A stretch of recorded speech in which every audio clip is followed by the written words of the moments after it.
Makanya saya membuat juklak teknis ya, petunjuk pelaksanaan teknis. Bagaimana menjaga pencernaan, minum probiotik secara rutin, misalnya lebih sering sekarang. Setiap hari 1 minimal gitu. Ternyata itu lebih baik, lebih bermanfaat gitu daripada sekedar kalau pas ada gejala gitu. Jadi untuk pencegahan itu setidaknya untuk saya ya.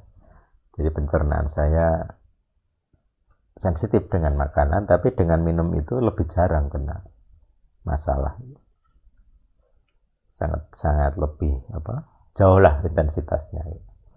Nah itu contoh ya. Jadi mengenali gejala dalam diri kita sendiri yang kita anggap katakanlah mengganggu ya, bisa penyakit, bisa depresi. Jadi depresi itu bisa dikelola lah intinya begitu. Kalau hancur mentalnya dalam fase yang berat gitu, memang kita akan sulit menata ya. Tapi kalau depresi-depresi yang fase ringan itu masih bisa dikelola, masih bisa diatur lah dampaknya. Termasuk sebenarnya mengenali pemicunya. Jadi mengenali pemicu ini kalau kayak penyakit kan kayak ada gejala ya. Jadi kalau saya seringkali ketika saya bangun tidak normal, misalnya jam 2, jam 3 gitu, seringkali itu entah karena saya kebelet ya, ke belakang gitu. Tapi kadang juga karena ada masalah dengan pencernaan gitu. Jadi kalau malamnya saya gangguan tidur, seringkali paginya saya bermasalah dengan pencernaan. Diare misalnya ya.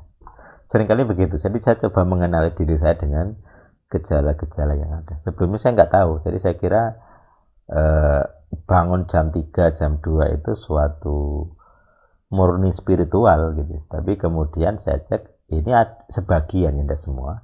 Ada sebagian yang medis gitu ya. Jadi ketika ada penyakit itu berkembang, maka dia menyebabkan saya susah tidur. Nah itu. Ternyata itu gitu ya. Jadi mengenali diri sendiri. Jangan sampai kita salah duga. Terus yang lain apa ya? Jadi itu sih yang dua itu yang saya coba pergumulkan selama ini. Bagaimana kita bisa menghindari penderitaan-penderitaan yang tidak perlu dengan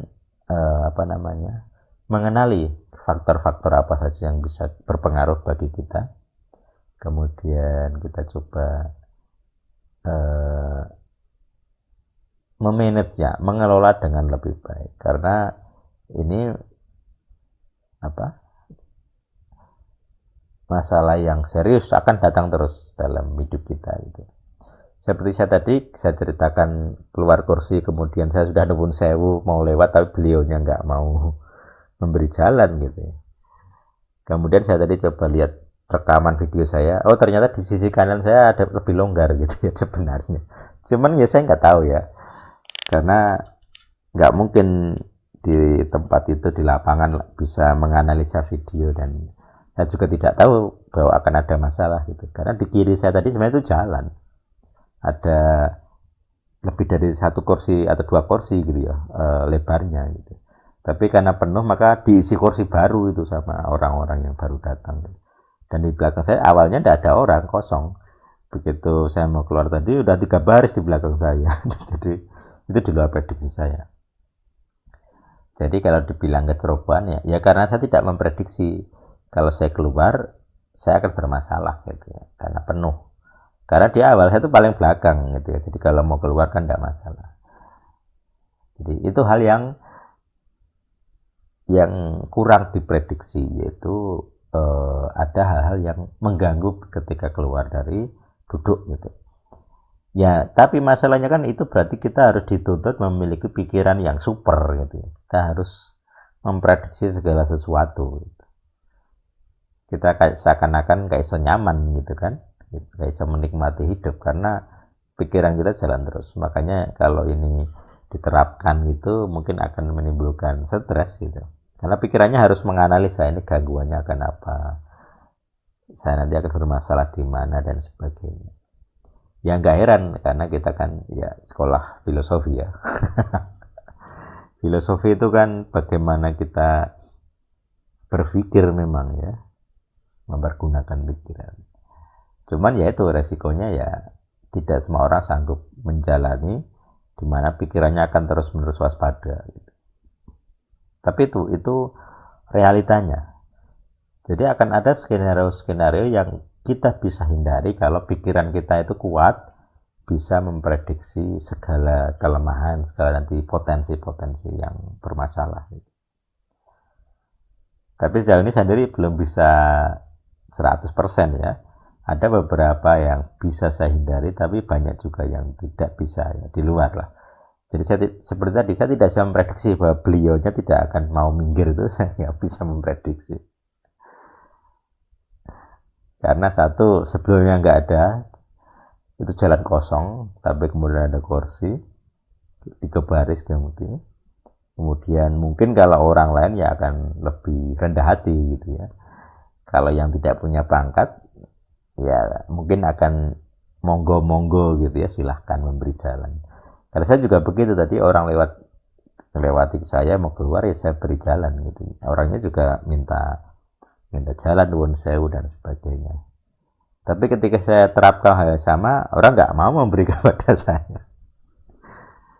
Jadi golden rule itu nggak selalu berlaku ya.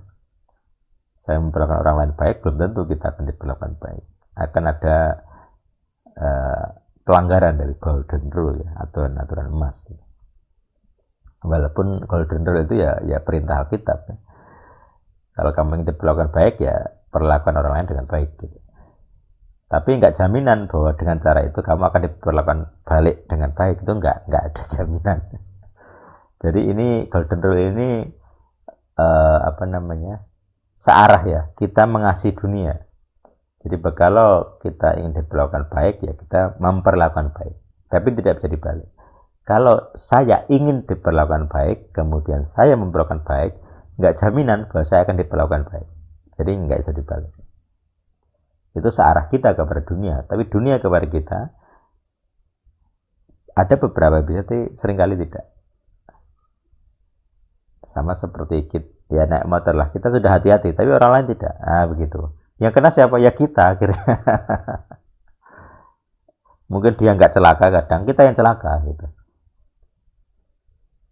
Misalnya dia ngerem dadak, kita menghindar, dia nggak apa-apa, nggak jatuh. Kita ya jatuh karena menghindar. Kalau kita nggak menghindar, saya nabrak dia celaka gitu. Saya celaka, dia celaka. Tapi karena saya menghindar, yang celaka saya, dia nggak apa-apa. Gitu. Makanya mengasihi dunia itu suatu perintah yang sulit. Dan tidak ada aliran agama lain yang seperti itu. Karena harus berkorban kan. Jadi rela berkorban itu luar biasa sulit. Itu level-levelnya Kohen. Makanya kemarin saya bahas Kohen itu karena itu level kerohanian yang paling berat. Sulit sekali orang mau mengaku salah padahal dia korban. Itu kan tidak mungkin. Berarti dia akan lebih menuntut pelakunya gitu, daripada dia merasa dosa pelaku adalah dosanya. Dia korban. Kan tidak mungkin. Makanya rahasia pemuridan yang paling tinggi yang bahkan orang Kristen sendiri tidak, saya belum nemu ya. Konsep ini saya belum nemu, hanya di El Sadik saja. Itu. Jadi kalau saya ulangi, cara mengenali dakwaannya adalah kenalilah orang-orang di sekitarmu yang sepertinya dikendalikan. Lewat apa? Wataknya tidak fokus, wataknya ngerese, menyerang kita dan sebagainya. Sebenarnya diceritakan bukunya ada Mr. A tadi ya. Ya begitu. Ini orang demiten nih, dikendalikan. Dari wataknya busuk kelihatan sekali. Jadi wataknya membenci kebenaran gitu kan.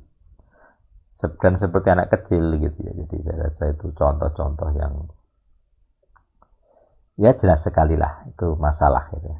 Itu pasti demikian dikendalikan. Yang kedua, kita kenal diri kita. Saya juga dikendalikan atau tidak? Dengan cara apa? Bagian mana dalam diri kita, sikap-sikap kita yang bisa dianggap kita salah duga. Kita salah duga dengan orang, kita salah duga dengan peristiwa. Akhirnya apa ya? Kita dirugikan. Selalu begitu caranya setan tuh membuat kita salah duga. Banyak orang kecelakaan salah duga, dikiranya ada orang nyebrang padahal tidak ada orang. Itu halusinasi, bayangan saja. Coba kalau dia nggak lihat, kan dia merasa ada orang, ya mau nggak mau kan dia ngerem, mau nggak mau kan dia akan menghindar supaya nggak nabrak, kan begitu rumus dasar dalam berkendara. Padahal tidak ada orang itu. Jadi akhirnya dia yang nabrak itu, nabrak trotoar, nabrak apa, bahkan ada yang masuk jurang karena itu. Karena dia merasa menghindari gitu. Padahal nggak ada apa-apa, nggak ada siapa-siapa. Makanya ciri khasnya ya tidak fokus, tidak dikendara apa, kemampuan otaknya berkurang ya, seperti itu. Kita juga berpotensi seperti itu. Jadi kita mengenali.